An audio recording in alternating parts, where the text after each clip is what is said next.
Là, pour ces images. Alors maintenant, on est bien content de recevoir notre invité. Il s'appelle Nissim. Avant, il s'appelait Dee Black. Vous avez peut-être lu son histoire sur notre site internet. Bonjour Nissim, merci beaucoup d'être sur ce plateau. Avant qu'on commence cette discussion, je voudrais déjà qu'on montre à nos téléspectateurs qui vous étiez avant. Now that I'm here, we separate the real from the fake. Phone these decoys and perpetrating dates. I know you kind, but you a crumb on the plate. I'm a full-course meal, still ain't been ate. Trust, I know why you hate me, but you can never make black fade. Go ask Jay-Z, I'm in there. Look, homie, I've been there. I'm the reason why Bone Crusher never been scared. I make it profit like the stock market. Alors Nissim, vous avez une histoire pas possible de conversion au judaïsme, on peut le voir, et vous avez entraîné toute votre famille. Vous venez de vous installer en Israël, vous êtes arrivé là maintenant en Israël. Comment se passe votre vie? Comment se fait votre alia?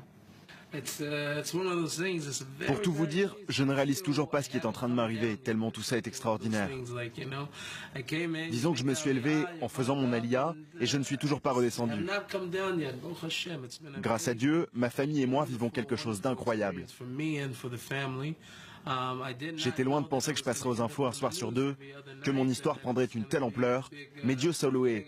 C'est une opportunité pour moi de montrer tout l'amour que je porte à Israël et en Dieu, et je saisis ces opportunités, donc je suis très reconnaissant parce que c'est vraiment une expérience hors du commun jusque-là. Bon, ça c'est bien répondu. On va un peu revenir sur votre vie. Vous venez d'une famille, vous avez grandi dans la banlieue de Seattle, vos parents étaient des revendeurs de drogue, vous-même, c'est ce qu'on peut lire hein, sur Internet, vous avez reçu votre première arme, vous aviez en 5e. Vous avez le parcours assez classique du noir prolétaire américain qui commence par la violence, qui rappe sur la violence, sur la drogue, et vous avez sorti 2 disques en 2006, en 2009 sur le nom de Dee Black. Qu'est-ce qui s'est passé pour qu'à un moment donné vous rencontriez la foi? Parce que vous êtes né musulman, ensuite à 13 ans vous êtes devenu chrétien, et maintenant vous avez choisi le Dieu des Juifs. Pourquoi? C'est bien plus compliqué que ça, vous savez. Déjà, je ne considérais pas mes parents comme des trafiquants de drogue. C'est tellement commun dans les quartiers d'où je viens. Parmi la communauté afro-américaine de la côte ouest, c'est le quotidien de faire ce genre de choses. C'est malheureux à dire, mais il y a une certaine tourmente, une noirceur qui vient de bien plus loin que nous. C'est ancré depuis plusieurs générations, et sachez qu'il y a beaucoup de gens qui aimeraient sortir de ce cercle vicieux, mais qui ne savent pas comment s'y prendre. Moi, le premier, quand je regarde mes anciennes vidéos, je n'arrive pas à comprendre comment je suis passé de celui que j'étais avant à la personne que je suis aujourd'hui. Ça n'a vraiment pas de sens. Mais oui, c'est vrai, j'ai eu ma première arme, très jeune. Et tout ce que vous dites, c'est passé, mais vous savez, c'est presque normal pour moi dans le quartier où j'ai grandi. Après, c'est vrai que quand j'ai commencé à avoir un certain succès, j'ai vraiment compris que j'étais différent. Je voulais quelque chose de plus, je cherchais quelque chose de plus profond, et de nombreuses fois j'ai essayé de faire taire ce sentiment. Et c'est seulement après avoir eu une altercation avec un autre artiste, quand j'ai compris que ma vie se jouait à cet instant, que je savais que j'avais le choix de prendre la vie d'un autre ou sauver la mienne. Ça a tilté et j'ai compris. Et là, je me suis dit, c'est le moment, tu dois faire quelque chose.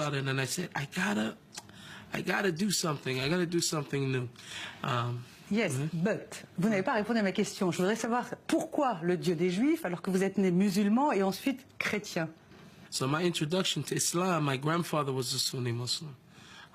Alors oui, c'est mon grand-père qui m'a initié à l'islam. Il était musulman sunnite. C'est lui qui m'a tout appris. Donc l'islam est venu à moi. Ensuite, quand j'avais 13 ans, je me suis laissé entraîner dans un programme chrétien par mes amis et je me suis très vite converti. Je devais avoir 13 ou 14 ans à peine. J'étais encore adolescent et d'une certaine façon, cette religion est aussi venue à moi. La différence, c'est qu'à mes 20 ans, j'ai voulu chercher Dieu par moi-même. Je voulais voir par moi-même sans aucune influence extérieure qui pourrait m'empêcher de trouver mes réponses. Et très vite, je me suis rendu compte que presque toute ma vie, j'avais grandi dans un quartier juif, mais que je ne connaissais absolument rien sur le sujet. Du coup, j'ai commencé à poser des questions, et encore plus de questions, et je me suis rendu compte que tout ce que je pensais savoir était faux. Une fois que j'ai abandonné l'islam, je n'ai plus eu aucune connexion avec cette religion, et donc j'étais entouré de chrétiens la plupart du temps. Et en cherchant, j'ai remarqué que tout ce qu'on m'avait appris dans ma vie, les fêtes, les histoires, rien n'était vrai. And I started to see that a lot of the things that I believed were false. They weren't true. The holidays weren't real. Shabbos is true. That was on Saturday, not on Sunday. Shabbat, c'est réel, et c'est le samedi, pas le dimanche. Vous voyez, tout ce genre de choses sont devenues une évidence pour moi, et je me suis demandé, et maintenant je fais quoi? J'ai pleuré, j'ai prié, j'ai jeûné 3 jours de suite. Je voulais vraiment trouver la vérité. Et c'est comme si tous les jours je tombais sur une nouvelle vérité, puis encore une autre, et ça a été comme ça pendant un long moment. Et si vous voulez savoir pourquoi le Dieu juif, c'est parce qu'en lisant les prophéties, j'ai pu voir l'amour que Dieu a envers le peuple juif. En lisant ça, et en tant que non-juif, on se dit « je veux ça et je veux faire partie de tout ça. Dieu aime Israël, Dieu aime le peuple juif et moi je suis exclu de ça. » Donc c'était aussi l'amour que j'ai vu que Dieu avait pour les juifs qui m'a donné envie de joindre cette communauté. On s'est tous convertis ensemble. Ça a été une expérience tellement enrichissante, même pour nos enfants qui ont une vie complètement différente de celle qu'on a eue. J'ai eu 2 petites dernières questions vraiment très courtes. Est-ce que vous pensez, Nissim, que la foi, que la religion, c'est le dernier rempart à la perdition? The thing is, I'm not interested in serving God because of something bad, because something may. Vous savez, ça ne m'intéresse pas de chercher à servir Dieu pour éviter les mauvaises choses ou par peur de l'après.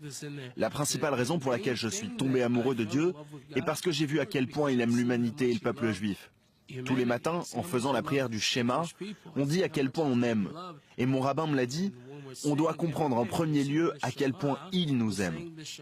Et c'est bien plus facile de dire « je t'aime aussi » en retour à quelqu'un quand on est convaincu que cette personne nous aime d'abord.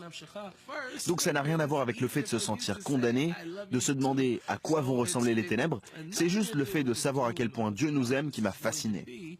Et d'ailleurs, il n'y a que dans le judaïsme qu'il est dit que l'islam et le christianisme ont également leur place dans l'au-delà. Eux ne disent pas ça de nous. They're not saying that about us. That's right. They're saying we're saying they also. We're expressing the love of God. Right? I understand. Ma dernière question, Nissim. Est-ce que vous pensez qu'on peut être juif sans être religieux? God didn't say you had to be Jewish in order to be God. Dieu n'a jamais dit que l'on devait être juif pour pouvoir l'aimer. La preuve, il y a des non-juifs qui servent Dieu. Avec ou sans Dieu, ces gens restent qui ils sont. La chose, c'est que Hachem n'a rien à voir avec les problèmes qu'il peut y avoir entre les différents degrés de croyance ou de religion. Dieu n'est pas là sur ce coup. Hashem's not there on that. God's not there on that. And like I was saying, I heard that. Et comme j'ai dit, j'ai entendu un rabbin dire à un non-croyant, « Le Dieu auquel tu crois, je n'y crois pas non plus. » Donc c'est une question très compliquée et je ne veux pas rentrer dans ces polémiques. J'aime tout le peuple d'Israël, qu'il croit en Dieu ou non.